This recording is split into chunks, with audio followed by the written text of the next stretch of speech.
ሰላም ሰላም፣ ጤና ይስጥልኝ። እንዴት ዋላችሁ? እንዴት ናችሁ? ሰላም ናችሁ? እግዚአብሔር ይመስገን። በያላችሁበት ሰዓት አቆጣጠር ሰላማችሁ ብዝት ይበልልኝ። እኔ በጣም ደህና ነኝ። እንኳን ለአጋዕዝተ ዓለም ሥላሴ ዓመታዊ በዓል መታሰቢያ በሰላም አደረሳችሁ።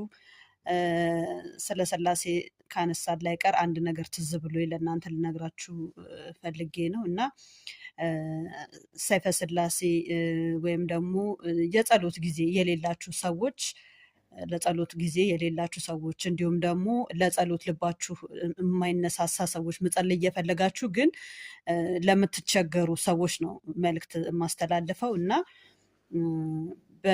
ለምሳሌ አሁን ምንም እያነበባችሁ መጸለይ የማትችሉ ከሆነ እንቅልፋችሁ የሚመጣ ከሆነ ስታነቡ ወይ ደግሞ ጊዜ በማጣት ሊሆን ይችላል። ወደ ስራ እየሄዳችሁ አሁን ለምሳሌ ዩቲዩብ ላይ ሰርች አርጋችሁ ሰይፈ ሥላሴ ሰርች አርጋችሁ ያንን የዕለቱን ለምሳሌ ሰኞ ከሆነ የሰኞ ሰይፈ ሥላሴ፣ ማክሰኞ የሮብ እያለ ይቀጥላልና እንደዛ እያደረጋችሁ ያንን እየሰማችሁ ብትሄዱ ከዕለት ዕለት እያደረ እንዴት እንደሚጸለይ በቃ ውስጣችሁ እየተነሳሳ ይሄድና ያንን ጸሎት ለመጸለይ እናንተ ባፋችሁ ለመጸለይ እስከምትደርሱበት ደረጃ ድረስ ያደርሳችኋል ማለት ነው። ግን እስከ መጨረሻው ራሱ ጊዜ የማይኖራችሁ ከሆነ እንደዚሁ ብትቀጥሉ ምንም ችግር የለውም። እግዚአብሔር ለምን ግዴታ በስደት በተለይ በስደት ሀገር ላለ ሰው ነው እንጂ አገር ቤት እንኳን ምንም ችግር የለውም።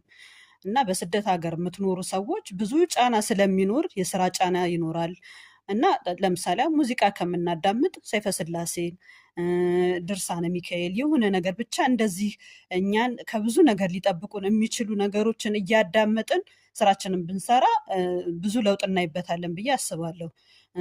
ኢቨን ውዳሴ ማርያም በቃ ለጸሎት ምንም አይነት ተነሳሽነት ከሌላችሁ መጀመሪያ እናንተ ይሄንን እየከፈታችሁ በዚህ እያዳመጣችሁ ራሳችሁን ማዳበር ትችላላችሁ ማለት ነው። ከዛ በኋላ ጸሎት እየለመዳችሁ ትሄዳላችሁ።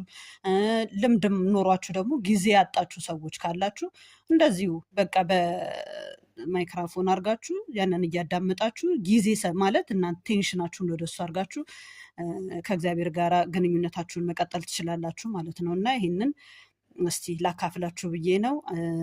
ይህንን ደግሞ የማያውቁትም ሊኖሩ ይችላሉ፣ ያልደረሳቸውም እየፈለጉ ግን ያልደረሳቸው አካላት ሊኖሩ ስለሚችሉ እናንተ የሰማችሁኝ እናንተ የምታውቁት ከሆነ ለማያውቁ እንዲደርስ ላይክ፣ ሼር፣ ሰብስክራይብ በማድረግ አግዙኝ። አመሰግናለሁ ቤተሰቦቼ። መልካም በዓል ይሁንላችሁ። የዓመት ሰው ይበለን።